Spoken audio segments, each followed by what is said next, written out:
Alright, yung mga class sa installation tayo sa Honda EDV 350 home service tayo sa Pote Las Piñas. Ito yung mga in-install natin sa kanya. Kabit tayo sa kanya ng Cello na X6 100 watts. Kabit na tayo sa kanya ng AES. Pero ito na rin siya, single horn setup. Yan. Dito natin nalagay yung AES natin. Nelson Red bracket yung ginamit natin. Tapos yung X6 natin dito nakalagay. Testing ko muna sa harap.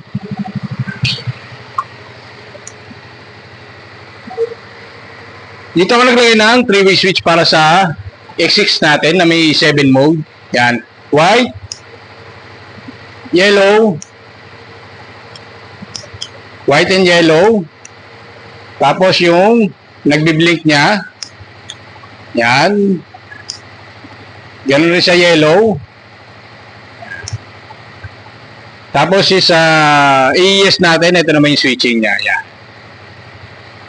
Yan switching niya. Tapos double tap tayo para sa blinker.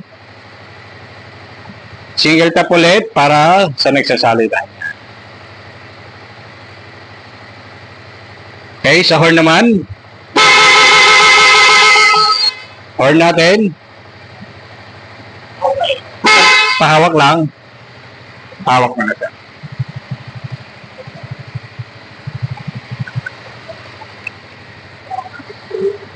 Testing ko lang yung X6 natin. Yan. White low beam natin dito. Gitna patay. High beam natin yellow. Gitna uli patay. Tapos kung i-combination natin, sa baba white, tapos patay bukas. Yan. Sa blinker natin yan. Salita natin ito. Sa yellow naman tayo. Yan. May blinker rin siya. Salitan. Up sa AES naman. Ayun yung AES natin na pwede nating hinaan. Pwede lakasan. Yan. Tapos double tap para sa blinker niya. Tap ulit. Yan. Alright, yan po sa mga gusto ng ganyan setup. PM lang kayo sa page. Biyahe Nicolas. Yeah. Alright. Okay na, sir.